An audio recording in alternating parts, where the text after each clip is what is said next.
বেশ কয়েকদিন ধরে উড়িষ্যায় পশ্চিমবঙ্গের শ্রমিক ফেরিওয়ালা তাদের উপর অত্যাচার শুরু হয়েছে, নির্যাতন শুরু হয়েছে, মারধর করা হচ্ছে।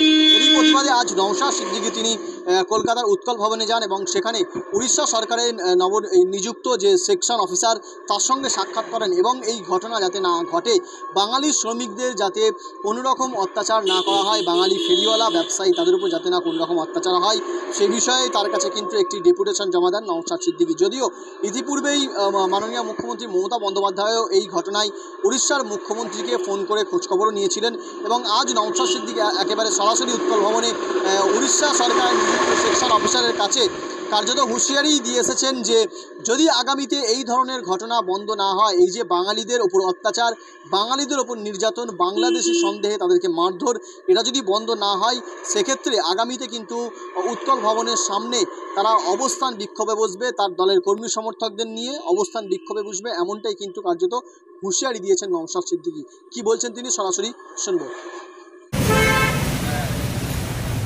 বেশ কয়েকটা দিন দেখছি উড়িষ্যা রাজ্যে কর্মরত বাঙালিদের ওপরে একটা অত্যাচার নেমে আসছে। যারা বাংলা ভাষায় কথা বলছে তাদেরকে বাংলাদেশি বলে দিয়ে দেওয়ার চেষ্টা হচ্ছে, মারধর করা হচ্ছে, আধার কার্ড দেখানোর পরেও কান্দরে উঠবো, মারধর গৃহবন্দী করে রাখার চেষ্টা হচ্ছে ওখানকার যারা আমাদের রাজ্য থেকে শ্রমিকরা গিয়ে বিভিন্ন পেশার সাথে যুক্ত তাদের সাথে।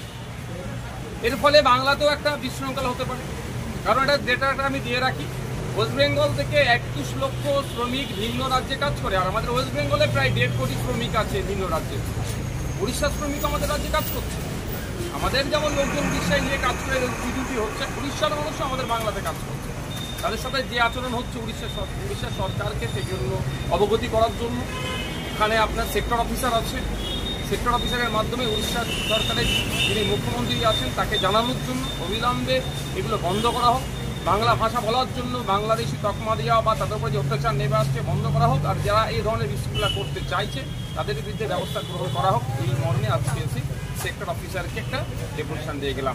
আজকে জাস্ট আমি একা এসেছি, সেক্টর অফিসারকে জানিয়ে দিলাম যদি এটা চলতে থাকে আগামী দিনে এসে উড়িষ্যা ভবন, এই উৎকল ভবনের সামনে আমরা বসবো, অফিসারদেরকে আমরা বেরোতেও দেবো না, ঢুকতেও দেবো না যদি এটা চলতে থাকে। আর একটা কথা, ওটা কোনোভাবেই আমি চাই না, আমি করবও না বা করার পক্ষ না, কিন্তু এটাও মনে করিয়ে দিয়ে এসেছি সেক্টর অফিসারকে যেখানেও কিন্তু উড়িষ্যার প্রচুর মানুষজন বিভিন্ন রুজি রুটির সাথে যুক্ত আছে, তারাও কোনো রকমভাবে ডিস্টার্ব হোক আমরাও যেমন চাইবো না, ঠিক একইভাবে উড়িষ্যা সরকারকেও দায়িত্ব নিতে হবে এদের এখানকার নিরাপত্তা যাতে সুনিশ্চিত থাকে। যেমন বাংলা সরকার দেবে এদের নিরাপত্তা, বাংলার পুলিশ দেবে, ঠিক একইভাবে উড়িষ্যাতে যে সমস্ত বাঙালিরা কাজ করছে তাদের নিরাপত্তা সুনিশ্চিত করার দায়িত্ব উড়িষ্যা সরকারকে নিতে হবে, উড়িষ্যার পুলিশকে নিতে হবে। আল তামার রেস্টুরেন্ট এবার নিবড়াই সম্পূর্ণ শীততাপ নিয়ন্ত্রিত অত্যাধুনিক সুসজ্জিত রেস্টুরেন্ট। এখানে থাকছে আরাবিয়ান মান্ডিতে বসে লাঞ্চ এবং ডিনারের সুযোগ। বিভিন্ন ধরনের খাবারের পসরা নিয়ে হাজির আল তামার রেস্টুরেন্ট।